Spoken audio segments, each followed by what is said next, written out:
Good morning, students. So let's continue with bugs today. So in the last lecture, we have discussed about the testing and the basics of testing which is required. Now coming up to the more specific topics like bugs, right? Further we'll be starting with the STLC, that is software testing life cycle, and many more topics, right?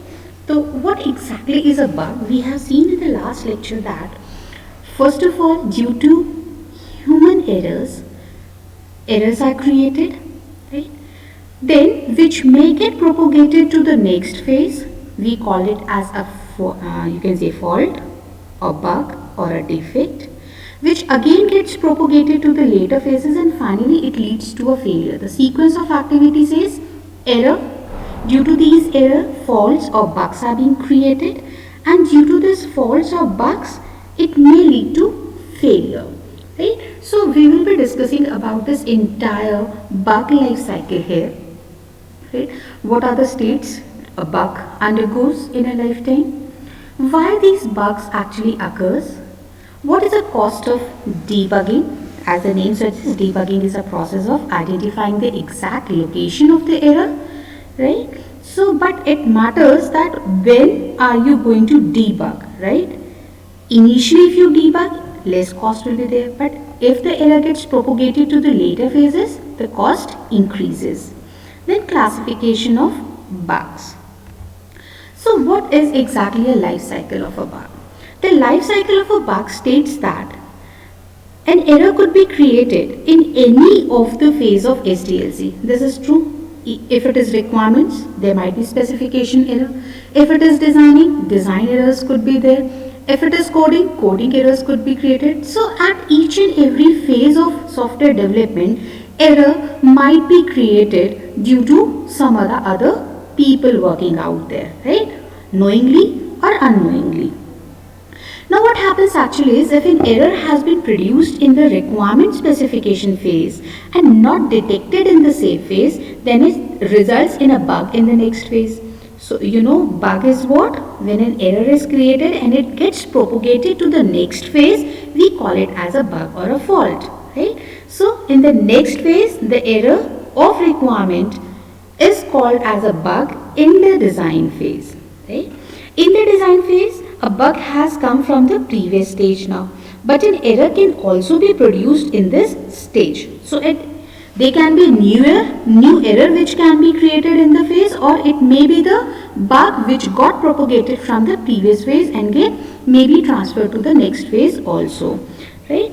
So again, if the error in this phase is not detected and it passes on to the next stage, that is coding phase, then it becomes a bug. So ultimately, see, error was created in the requirement phase, then it get propagated to the design phase, we call it as a bug.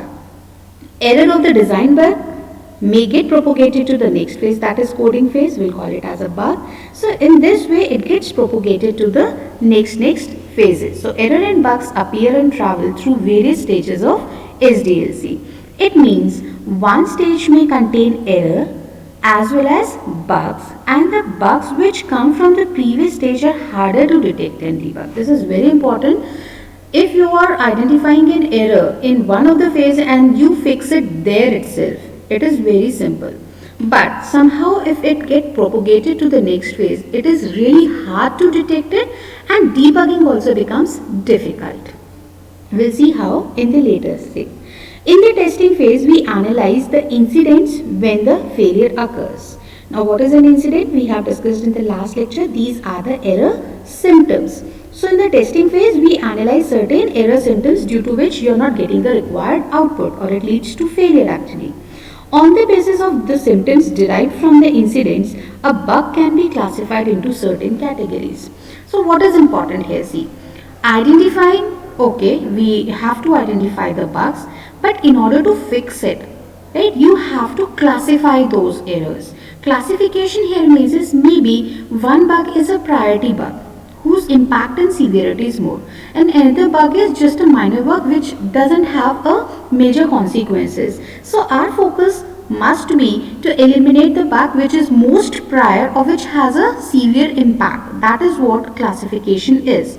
right? So you classify the bugs into certain categories. We have two categories we'll be discussing in the next few slides, that it may be based on the criticality or it may be on the basis of the phase of SDLC where it is created and propagated actually. Right? After this, the bug can be isolated in the corresponding phase of SDLC and resolved by finding its exact location. So the next step is, first is classification. Once you identify a bug, you need to classify it and then you need to isolate that bug in order to fix that bug. Isolation here means is you have to find the exact location of the bug, that is localize it. Maybe that bug, the point of introduction is requirement, so you have to backtrack the requirement phase. You need to isolate it, exact location you got it. Now you can easily rectify that error. So we'll see the step-by-step procedure now. It was just a basic introduction. So with the help of this diagram, it will be clear that a bug life cycle is divided into two major phases. The first one is a bug in phase. The first, you can say, the rectangle here represents a bug in, while bug out phase represents the lower part, right? So, and in the center we have a testing, right? So, bug in phases, the development phases where an error can occur and it can be propagated in the form of a bug to the later phases, like an error is created in the requirement gathering and specification phase but was not identified here. So, as a now it is propagated to the design phase and we call it as a bug here. Then the bug in the design phase came from the requirement analysis phase, while new error can also be created in the design phase. If not identified here, again it will be propagated to the coding phase. So it will have the previous bugs and new error can be created here. Again this, if not identified here, it will be propagated to the testing phase. Right? Now in testing, when we test the system and we identify the failure symptoms, right? This is actually due to the faults or the bugs which is present in your system. Now what is the task? We have to eliminate these bugs. So how to eliminate this bug is, once you identify the error symptoms, based on that you have to classify the bug, which is a part of bug out phase. First of all, classify it, right? Then isolate it, that means find the exact location, and then resolving the bug. So that was actually given in the first slide also, but diagrammatically it is better understood that bug in phase where errors are created and propagated as bugs, testing where you identify these bugs, and in the bug out phase we classify, isolate and resolve the bug. So similarly, it is what is being explained here. In the bug in phase, the errors have been created and propagated. These error goes unnoticed in the current phase, so converted into bug in the later phases, due to which failure might occur. Bug out phase is simply when the testing occurs, we identify that certain bugs or fault are present in your system, due to which you are not getting the desired outcome. So ultimately, you have to identify these bugs and then resolve it with the help of three processes, that is classification, isolation and resolution. So now, what do you mean by bug classification? Here we observe the failure and classify the bug according to its nature. A bug can be critical or catastrophic in nature, or it may have no adverse effect on the output behavior of the software. Like I said, critical behavior, a bug, or it can be a minor bug also. So in this way we classify all the failures, right? This is necessary because there may be many bugs to be resolved, but a tester may not have sufficient time, right? There is a limitation of the resources in the time. So we have to identify which is the most critical or the important bug, and we have to eliminate that bug first. If the time allows, we can go for the minor bugs also, else we leave it for the next time. Then bug isolation. Bug isolation is the activity by which we locate the module in which the bug appears. Incidents observed in failure help in this activity. We observe the symptoms and backtrace the design of the software and reach the module in the files and the condition inside it which has caused the bug. This is known as bug isolation, simply locating the bug and identifying the root cause behind that bug. Then resolution is, once we isolate the bug, we backtrace the design to pinpoint the location of the error. In this way, a bug is resolved when we have found the exact location of the error. So simply you have to make the corrections and make your system work again. So this was your bug life cycle. Now the next topic is states of a bug. What do we mean by this? Right? States of a bug means in the entire life cycle there are at some point or milestones it has a certain state. For example, whenever any new bugs come in, so the state assigned is a new. While open means if you found that bug is genuine, right? We open that bug to resolve it. If it is not a genuine bug, we simply reject it, right? So that is an open state. Then similarly assign. Now where we have identified the bug in the testing, right? But who is going to resolve it? Do testers actually eliminate the bugs? No. Testers identifies the bugs and report it to the development team member that this is the bug present in the system, kindly resolve it, right? So this is what assign means, that we assign the bug to the development team members for fixing it. Now what this after development team members will do? He will analyze the bug, right? He may defer the bug if it is like you can say it's not a valid bug or the time doesn't permit it, it's not a critical bug. So he can defer it, that we may carry out this. Deferring as means postponing it for certain duration of time and then again you can work on it. Rejection means it is actually not a valid bug, so you can reject this. No work is required on that, right? So this is what is done by development team member. Then is testing. Once the bug has been resolved by the development team member, they finally give it to the tester to test it, to check whether it is finally fixed or not. So tester, what he will do? He will verify or fix, check whether the bug has been fixed. So verified or a fixed state is there, right? If it is resolved, we go for a closed state. If it is not resolved, we again give it to the development team member and the state is changed to reopen the bug since it is not resolved. So these are the states of a bug which a bug undergoes in the entire life cycle. So simply explaining with this, a new bug comes in. Open, when you found that it is a genuine bug, you assign it to the development team member. Development team member may defer it or reject it depending upon checking the validity and genuinity of the bug, right? Once it is assigned and like he has fixed that bug, he give it to the tester to test it, right? What the tester is going to do, he is going to verify the bug. If it is verified that it has been fixed, he closed it. If it is not fixed, it can be reopened, again give it to the development team member and the cycle keeps on repeating. So these are the states of a bug which is summarized here, right? So this is what I have explained. You can go through it once.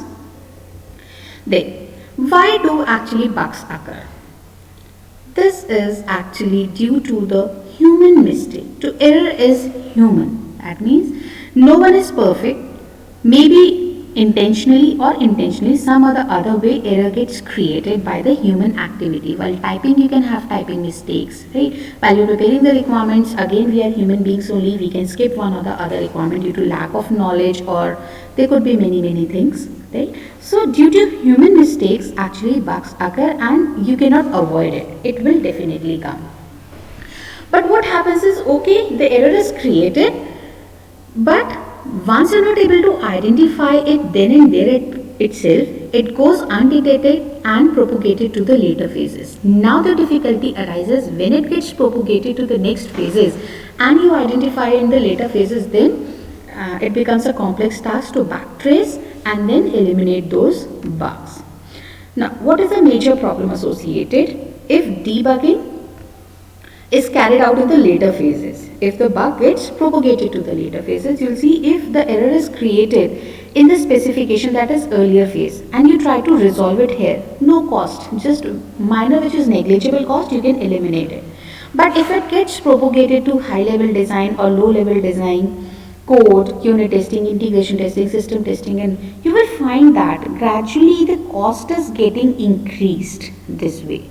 So if post delivery, like you're not able to contain that error or the bug, and finally you have delivered it to the system because customer has himself not identified the error, and then like maintenance is called actually post delivery, then how much is the cost? 100. See, 100 times more than if can be identified and eliminated with no cost in the initial phases also. See how the cost is getting increased, and this is a major limitation in the software development, that you have limited resources like time and cost. So you have to complete your work in the dedicated time and cost only.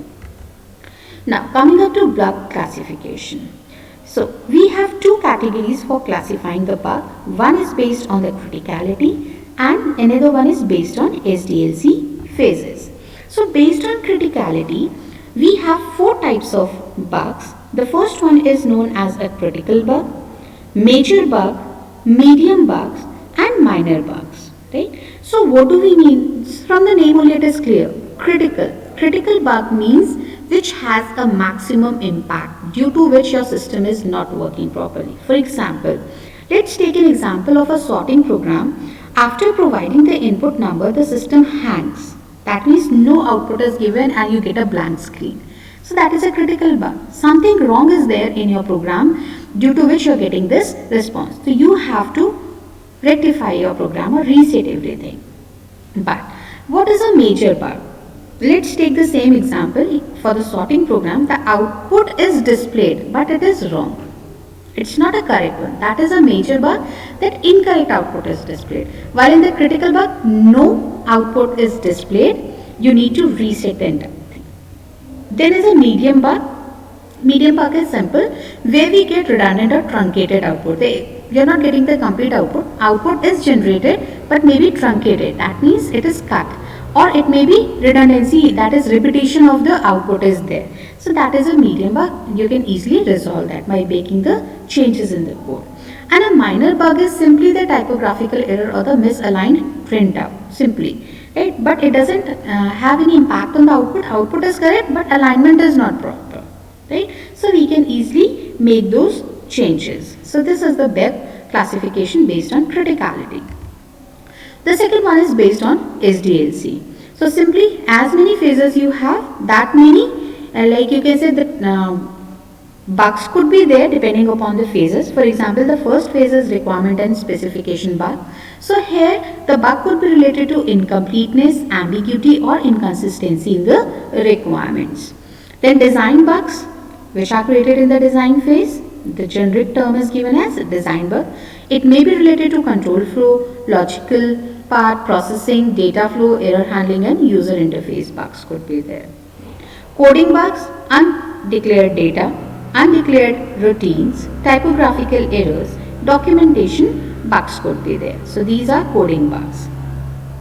Interface and integration bugs are related to the parameters which is shared between different modules. So there can be certain interfacing errors also.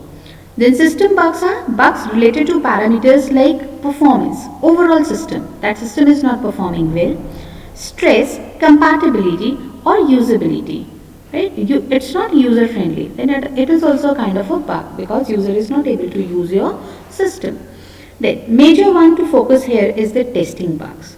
Though we have bugs created in each and every phases and that has to be resolved. And we believe that testing is the thing where we can identify and resolve the bugs. But in the phase of testing also, there can be major loopholes or the flaws which could enter. That is failure to notice or report a problem, failure to use the most promising test cases, effective test case, failure to make it clear how to reproduce the problem, failure to check for unresolved problems just before the release, failure to verify fixes, failure to produce summary report. So we are actually focusing on that we have certain testing, like we have test planning, then we have test case design, then execution of the test cases and then post execution or a review phase. This is the process of SDLC, and each and every point you can have certain errors. We'll see in the next you can say the lecture. We'll be focusing on that software testing life cycle, and then you can correlate that these errors are actually the part of those SDLC process, and it will be better clear. But still you can have just a glimpse that these are the type of errors which can be created in the testing phase also. So this was all for today. Thank you.